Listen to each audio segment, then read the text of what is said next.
Y seguimos hablando de la energía y también del cambio climático, porque demasiadas promesas hermosas y palabras huecas por parte de los líderes mundiales. Esas han sido las conclusiones a las que han llegado los jóvenes activistas climáticos reunidos en Milán, en Italia.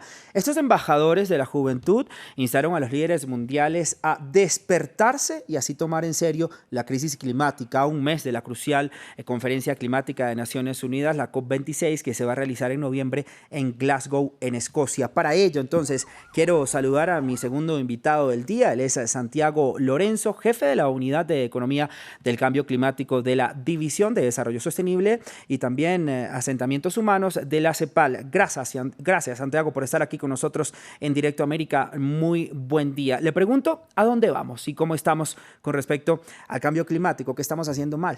Todo, ¿no? Mm. Buenos días. Sí, sí, la verdad es que estamos quedando cortos. En la reunión de jóvenes efectivamente se reclama que son 30 años de conversaciones, porque en 92 se crea la Convención Marco sobre Cambio Bioclimático y ya son 29 años. Y desde hace 29, más de 29 años, se conoce lo que está pasando. Y en estos 30 años, efectivamente, las soluciones están ahí, se sabe qué hacer, es los principales sectores emisores de gases de efecto invernadero, que son la causa del cambio climático, es la energía, el transporte y la forma de cultivar y crecer ganado, en fin, toda la parte alimentaria rural. Y para todos los casos ya existen tecnologías o prácticas que nos pueden evitar llegar a los peores escenarios de cambio climático. Económicamente son viables, básicamente. Entonces, efectivamente, sí el reclamo tiene una base fundamental muy fuerte. Y sí, estamos en malas trayectorias. Para empezar, las contribuciones de los países al Acuerdo de París, que son las propuestas que tienen para mitigar los gases, están muy por debajo Sí. de lo requerido. Y además la parte del financiamiento para adaptación, porque el cambio Sí. climático, como puedes ver en las noticias de todos los días, ya está aquí. No hay dinero, no hay recursos destinados a la adaptación suficientes.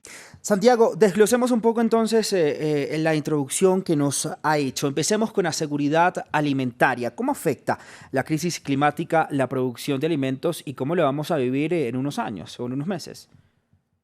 Ese es un tema muy delicado, efectivamente. Hoy en día se produce alimento más allá de lo necesario, pero la distribución del alimento hace que haya poblaciones sin acceso pues, a los alimentos, a la alimentación adecuada, a la nutrición adecuada. Lo decía la chica que me precedió, entre los problemas del corazón parte de esa alimentación, pero no todos tienen acceso a una alimentación equilibrada. Y eso es cierto, aun cuando se tiene la producción de alimentos necesarios. Entonces hay un problema estructural que pues, ya existe, pero encima de ese problema estructural, efectivamente el cambio climático tiene como impactos las crecientes situaciones de sequías, por ejemplo, de eventos extremos que pueden ser heladas o pueden ser lluvias en exceso que echan a perder los cultivos. Y además existe lo que es un proceso de migración de ecosistemas, es decir, donde antes se cultivaba por el cambio climático, ya tiende a haber las condiciones diferentes que requieren otro tipo de prácticas para seguir cultivando lo mismo. Y sí, estamos entrando a una etapa de riesgo de no poder cultivar o crecer el mismo monto de alimentos, y ya ha habido Sí. casos y muchas migraciones que están sucediendo, que es otro problema con una dimensión política enorme. pues son migrantes climáticos y Hablemos tiene que ver primero entonces, Santiago, usted decía que los gobiernos no han hecho lo suficiente, no han hecho bien la tarea después del Acuerdo Climático de París. ¿Qué realmente tienen que hacer para que podamos ver pues, los cambios, ¿no? Para el bien de nuestro planeta y no calentar más el globo terráqueo? Además hablaba de un punto muy importante y es la migración climática, que seguramente se va a venir aumentando a medida que pues, se van agravando todos estos fenómenos naturales, Santiago. Sí, sí, sí. Bueno, los gobiernos, ¿qué tienen que hacer?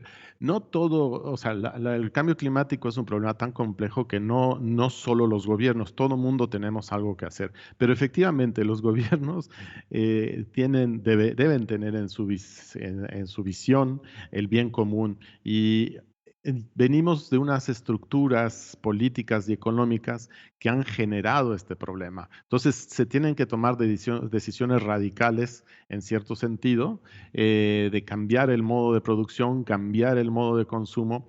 Y efectivamente los poderes fácticos tratan de llevar hasta el último respiro su modo de hacer negocios hoy en día. Y eso hace que cabildeen políticas como se han venido haciendo y se reduzca la posibilidad de hacer los cambios que tenemos que realmente hacer. Entonces, sí hay un problema político.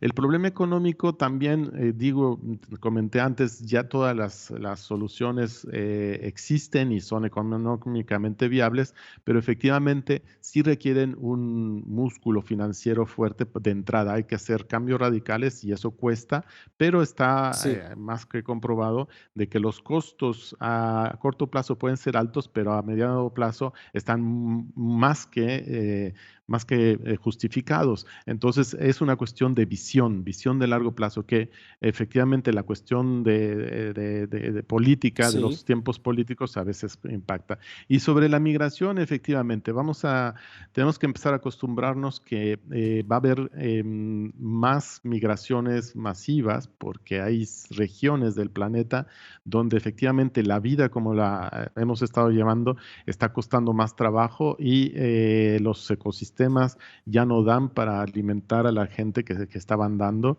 Las condiciones de vida están poniendo más difíciles y sí que vamos a tener más ese tipo de migraciones y eso requiere de acuerdos Sí. internacionales porque efectivamente es un problema que traspasa fronteras. Santiago, rápidamente, tenemos un minuto para esto y tengo unas preguntas que hacerle. ¿Cómo podemos llegar Sí. al tan anhelado desarrollo sostenible? Además, ¿qué podemos ver en la COP26 y si en esta cumbre sí realmente se van a poner entonces las pilas, digamos, estos líderes mundiales para poder accionar contra nuestro calentamiento global? Y los jóvenes, ¿cuál es el movimiento de los jóvenes que lidera Greta Thunberg? ¿Qué tanto presionan a los gobiernos?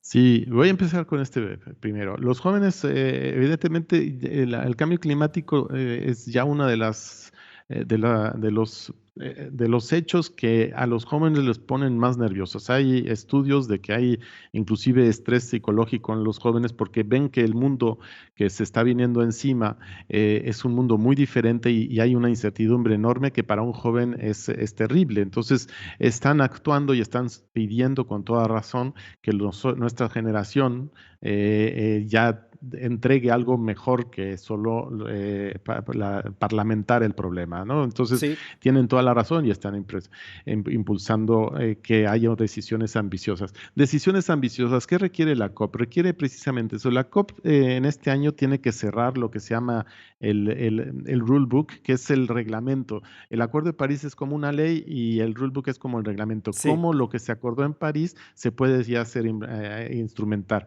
Y hay un par de temas que están dificultándolo. Uno es el comercio de emisiones, que es Sí. un mecanismo de facilitación que tiene problemas técnicos muy específicos y que requiere de una visión también de política de altura, es decir, dejar los detalles para más adelante porque lo importante es tener un acuerdo. Y el financiamiento, siempre el financiamiento. Sí. Los causantes del problema son países desarrollados y los más afectados son países en desarrollo. Y no hay Santiago, una transferencia de recursos. Sí, dime. lamentablemente lo tengo que interrumpir, ya se nos acaba el tiempo. Muchísimas gracias por acompañarnos en Directo América. Feliz resto de día.